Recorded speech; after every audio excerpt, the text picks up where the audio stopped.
Wow. It looks great. I mean, Yeah, it's growing really good.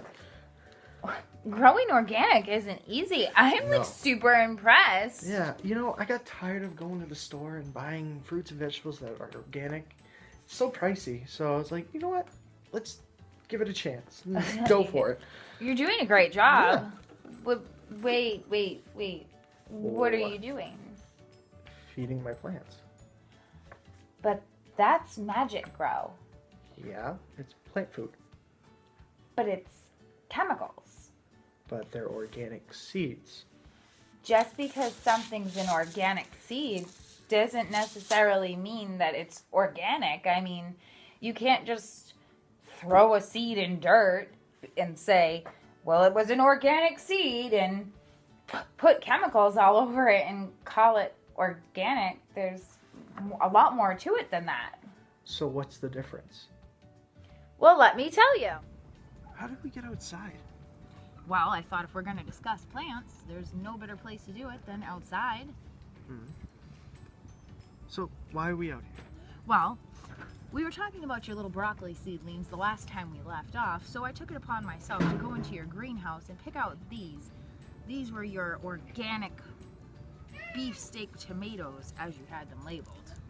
Yeah. Well, the thing is, I looked around your greenhouse. You have no organic soils, so they're really not organic. You're taking away their organic integrity. But dirt's dirt. Well, you would think that, but not according to the USDA. Their standards for what can be considered organic means that everything in its process has to be organic. And that means that if you're going to have little seedlings and you're going to call them organic, you have to start them organically. Not doing so takes away their organic integrity. So, companies like Jiffy have this nice little white rectangle here that says OMRI. OMRI stands for the Organic Material Review Institute. Okay. They're the people that actually review products like Jiffy cups and soil to ensure that they are organic enough to be considered organic to use in the processing of organic plants. All right. I never knew that. Well, I'm sure there's a lot more that you didn't know about the process. For instance, once these little things sprout up a little more and begin getting their next set of leaves, and in a month they're going to be ready to be transplanted outside. Where do you plan on putting them? In my garden? Well, let me ask you a question. Have you used synthetic fertilizer like Magic Grow in the last 3 years in that soil? Of course. Well, if you do that then, you can plant these there and they have had their organic start, their organic seeds, and they were started with an organic starter. But that synthetic fertilizer, even if it's been in the last 3 years, it's taking away the integrity. I never knew that. Well, then let's talk about what else you might not know. Did we move again? I'm pretty good like that. Pretty sneaky, I'm not gonna lie.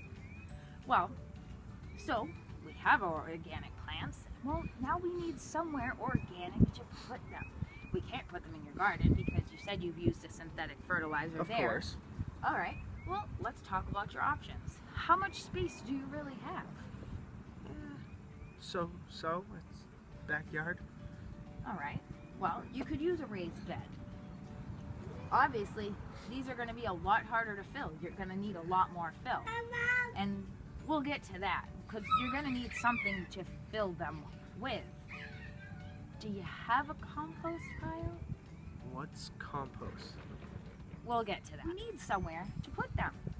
So, considering space and cost, you could go with a raised bed, and most companies are now making raised bed products that range in price anywhere from $75 to $100 most times. And you fill this with your soil that is OMRI certified, which you usually mix a bunch of things together if you're going to fill something this size. Combinations of topsoil and peat moss, and we call that hummus. Like the stuff in the fridge, or? No. So, your best bet would probably be going to a container. It's certainly much easier to fill. Obviously. And the other great thing that I love about containers personally, especially when organic planting, is control 100%. Well, Never saw it that way. give or take, because we can't control things like what's in the rain and what's in our water most of the time. Maybe I should tell them what hummus really is now and show them actually what it looks like before you start. You gotta stop doing that. I can't help it, I really can't. It's too much fun to mess with people with the ability to do things like that. Alright, so where are we and what are we doing? Well, now we're talking about what you actually put into your containers, into your raised beds. So, the hummus, right? The hummus, exactly. This park is awful noisy. Yeah. Well, your first option, of course, is to go to the store and buy a package of Omri graded topsoil or peat moss or anything like that. But the truth is, if you're planning on going organic and you have the time, you can get all of this stuff at home. You don't have to even really use money, actually. I mean, wait. I don't have to spend money.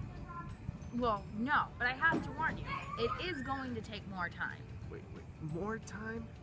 More time. In fact, you're probably going to need about a year. Well, why so much work? Well, that's right. About an entire year. Because that's how long it's going to take for you to turn your kitchen scraps into hummus. I mean, earlier you asked if it was like the type of hummus that you eat, and I guess really you could say yes, well, because you could use chickpeas to make it. But what type of kitchen scraps would I be using? Well, anything that can break down fairly easily. So, napkins, coffee filters, coffee grounds, eggshells, pretty much anything except for meat. Banana peels, leftover apple cores, you name it, you can pretty much throw it in here. I'd say everything except for the kitchen sink, except you do need water for the process, so you're gonna use it at some point. After all that collecting, what else do I have to do? Well, can I see that bag? It stinks. Well, nobody said that it was a wonderful process. So you take your bag, and you can see that I already have some hummus in here. It's just like normal dirt. It is just like normal dirt, except that's probably what I had for dinner last year. Minus the meat, of course. It's just nice, thick, black dirt. It's actually its own little ecosystem, really. I mean, in order for it to be this black and this healthy, that means that in this bucket, I actually have worms. Did you say bugs? No, I didn't say bugs. I said worms. Well, if your compost was to have bugs, you'd probably want to do something to neutralize it a little bit. Something clearly isn't breaking down well, so you'd want to turn it. Now, if you have a pile compost, you want to take a pitchfork and dig it around and stir it up, maybe add in some lime to neutralize it. What I love about this compost bucket is I found this design on the Homestead Transformation on how to turn a laundry basket into a compost bin with 30 holes. This particular compost bin I found on some DIY website. You take a laundry basket, you drill 30 holes into it and its lid, and then you just take it outside and you start filling it with your scraps. Once a week, you go out, you roll it a couple times around your yard, it turns the compost inside for you, and you just leave it. A year later, this is what you have. That's just a lot of work. But I understand why now. Want to do the honors? I guess. We'll have you acting like a farmer in no time. Just mix it in. Now, keep in mind that you can add organic material from outside too, like lawn clippings and even dead leaves. Go ahead. Watch. Just give it a try. It's quite easy. All just to be organic. All just to be organic. Now you can probably see why organic prices at the grocery store cost as much as they do. These farmers put a lot more work than this in to get those organic labels that we see at the grocery store. A USDA certification does not come easy, nor does it come cheap.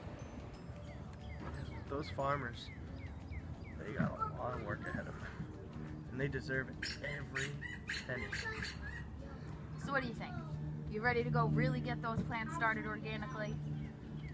Yeah, I'd give it a try. Come on, let's go.